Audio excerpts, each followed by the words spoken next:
ప్రభుత్వ పెద్దల ప్రమేయంతోనే, వారి సహకారంతోనే, వారి ఆశీస్సులతోనే ఇంత అకస్మాత్తుగా సుప్రీంకోర్టులో డిసెంబర్ 31వ తారీఖున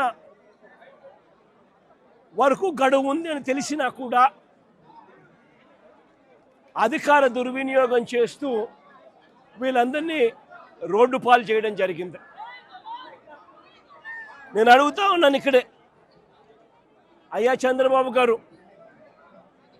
ఈ 2 ఎకరాల 17 సెంట్లకు సంబంధించి వీటి విలువ ఎంత అని చెప్పి నేను ఇక్కడ అడిగా. ఎంతక్క ఇక్కడ దీని విలువ? ప్రెజెంట్ ₹1 కోటి ప్లాట్ అండి. అందరి ₹1 కోటి పైనే ఉంది. 250 కోట్లు. దాదాపుగా ఈ 2 ఎకరాల 17 సెంట్లు వీళ్ళు ఇల్లు కట్టుకొని ఏదైతే ఉంటా ఉన్నారో కరెంటు మార్కెట్ విలువ దాదాపుగా 150 కోట్లు పైచిలుకోట. 150 కోట్ల పైచిలుకు గల ఈ ప్రాపర్టీకి ప్రైవేట్ వ్యక్తులు దీంట్లోకి ఎంటర్గా అయ్యారు. 2016లో, అంటే అప్పుడు కూడా చంద్రబాబు నాయుడు గారు ముఖ్యమంత్రిగా ఉన్నప్పుడే, 2016లో ఒక 1981 సంవత్సరం డేటెడ్గా 2016లో ఒక ఫేక్ సొసైటీ పెట్టడం జరిగింది. తప్పుడు డాక్యుమెంట్లతో 2016లో 1981 డేట్తో ఒక తప్పుడు సొసైటీ క్రియేట్ చేసి మొత్తం డాక్యుమెంటేషన్ అంతా కూడా ఈ 150 కోట్ల ప్రాపర్టీని కాజేయడం కోసం అడుగులు పడ్డాయి. వీళ్ళందరూ చంద్రబాబు నాయుడుతో సన్నిహితులు. నారా లోకేష్ గారి ఇన్వాల్వ్మెంట్, లోకల్ ఎంపీ కేశినేని చిన్ని పూర్తిగా ఇన్వాల్వ్ అయి ఉన్నారు. ఇక్కడ కార్పొరేటర్ కూడా జనసేన పార్టీకి సంబంధించిన కార్పొరేటర్ కూడా ఒక ఆయన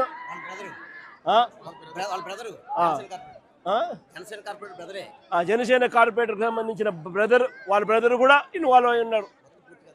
ఇంతమంది కలిసి అధికార దుర్వినియోగం అనేది ఎలా ఉంటుందన్న దానికి నిదర్శనం ఇది. ఓవైపున కేసులున్నాయి, సుప్రీంకోర్టులో కేసు జరుగుతూ ఉంది, డిసెంబర్ 31వ తారీఖు వరకు వీళ్ళకి వెసులుబాటు ఉంది. మరోవైపున ఆ కేసు అక్కడ కొనసాగుతూ ఉండగానే 200 మంది పైచిలకు పోలీసులు ఇక్కడికి వచ్చి ఏకంగా ఈ పోలీసులు ఈ అన్యాయస్తులకు మద్దతు ఇస్తూ బుల్డోజర్లు పెట్టి పేదలను, మధ్యతరగతి వాళ్ళను రోడ్డు పాలు చేసిన ఘటన ఇది. నేను అడుగుతా ఉన్నాను ఇక్కడే, ఈ 2 ఎకరాల 17 సెంట్లలో దాదాపుగా 25 సంవత్సరాల నుంచి, అంటే 2001 పై నుంచి, 2001 ముందు నుంచి 25 సంవత్సరాలుగా వీళ్ళు ఇక్కడ నివాసం ఉంటా ఉన్నారు. ఇందులో చాలామంది ఇల్లు కట్టుకున్నారు.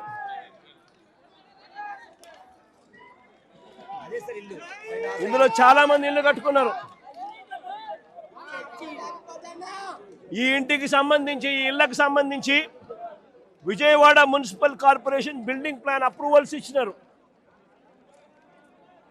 విజయవాడ మున్సిపల్ కార్పొరేషన్ వారు బిల్డింగ్ ప్లాన్స్ అప్రూవల్ ఇచ్చినారు. ఈ ఇళ్లకు కరెంట్ కనెక్షన్ ఇచ్చినారు, డ్రైనేజ్ కనెక్షన్ ఇచ్చినారు. ఈ ఇంటికి అన్ని రకాల అనుమతులతో పాటు ప్లాన్ అప్రూవల్ చేసి విజయవాడ మున్సిపల్ కార్పొరేషన్ వాళ్ళు వీళ్ళు ఇల్లు కట్టుకుంటా ఉంటే ఇళ్ళకు కూడా ప్లాన్ అప్రూవల్స్ శాంక్షన్ చేసి స్టాంప్ వేస్తారు. మరోవైపున బ్యాంకులు వాళ్ళ డ్యూ డెలిజెన్స్ పూర్తి చేసి వీళ్ళందరికీ లోన్లు కూడా ఇచ్చినారు. ఇక్కడ ఉన్న వాళ్ళు దాదాపుగా ఒక్కొక్కరు 20 లక్షలు, 25 లక్షల రూపాయలు పైన వీళ్ళంతా కూడా లోన్లు కూడా తీసుకొని ఎన్నో సంవత్సరాలుగా వీళ్ళు ఈఎంఐలు కూడా కడతా ఉన్నారు. మరి నేను అడుగుతా ఉన్నా, స్థలం వేరొకరిదే అయితే రిజిస్ట్రేషన్ మీరు ఎలా చేయించారు అని అడుగుతా ఉన్నా. స్థలం వేరొకరిదే అయితే బిల్డింగ్ అప్రూవల్ ప్లాన్స్ ఎలా ఇచ్చారు అని అడుగుతా ఉన్నా. స్థలాలు వేరొకరివే అయితే ఈ ఇళ్లకు కరెంటు, డ్రైనేజు, ఇతర కనెక్షన్స్ అన్ని ఎలా ఇచ్చారు అని అడుగుతా ఉన్నా. వేరొకరిదే ఈ స్థలం అయితే వీటికి ఇక్కడ ఉన్న వాళ్లకు బ్యాంకు లోన్లు ఎలా ఇచ్చారు అని అడుగుతా ఉన్నా. రిజిస్ట్రేషన్లు చేశారు, బిల్డింగ్ ప్లాన్ అప్రూవల్స్ ఇచ్చారు, అన్ని రకాల పర్మిషన్స్ ఇచ్చినారు. చివరికి వీరికి బ్యాంకులు వాళ్ళు లోన్లు కూడా ఇచ్చాయి వాళ్ళ డ్యూ డిలిజెన్స్ పూర్తి చేసి. మళ్ళీ ఇన్ని సవ్యంగా ఉన్నప్పుడు ఇది ఏ రకంగా గవర్నమెంట్ ముందుకొచ్చి వీళ్ళకి ఎటువంటి న్యాయము చేయాలి అని కనీసం ఆలోచన కూడా లేకుండా, ఎటువంటి ముందస్తు నోటీసు కూడా ఇవ్వకుండా,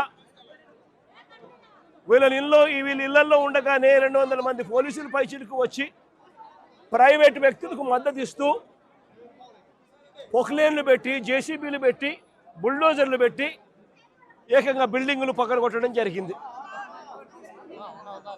నేను అడుగుతా ఉన్నాను, వీళ్ళు చాలామంది చెప్పడం కూడా జరిగింది, ఈ స్థలాలు మళ్ళీ కొనుగోళ్లు జరిగేటప్పుడు కూడా, క్రయ విక్రయాలు జరిగేటప్పుడు కూడా పలు సందర్భాలలో ఇక్కడ వాళ్ళంతా కూడా పేపర్లో అడ్వర్టైజ్మెంట్లు కూడా ఇచ్చినారు. ఎవరికైనా అభ్యంతరాలు ఉంటే తెలియజెప్పాలి అని చెప్పి పత్రికా ప్రకటనలు కూడా ఇచ్చారు. పత్రికా ప్రకటనలు ఇచ్చినప్పుడు కూడా ఎవరు కూడా అభ్యంతరాలు ఎక్కడా కూడా వెలుబుచ్చలేదు. అలాంటిది 25 సంవత్సరాలుగా వీళ్ళు ఇక్కడే ఇలాగే ఉంటే వీళ్ళను బుల్డోజర్లు పెట్టి ప్రైవేట్ వ్యక్తులకు మేలు చేసేందుకు ఈ 150 కోట్ల పైచిలకు, ఈ వాలెట్ వాల్యూలో 150 కోట్ల పైచిలకు వాల్యూ ఉన్న ఈ ప్రాపర్టీని కబ్జా చేసేందుకు ఏకంగా చంద్రబాబు నాయుడు, ఆయన కొడుకు, ఆయన పార్టీకి సంబంధించిన ఎంపీ, జనసేన పార్టీకి సంబంధించిన కార్పొరేటర్లు ఇంతమంది ఒకటై పేదలను నిస్సహాయాలుగా ఈరోజు రోడ్డు మీద నిలబెట్టించారు. నిజంగా నేను అడుగుతా ఉన్నా, ఈ ప్రభుత్వం అన్నది పేదల తరఫున ఉందా అని.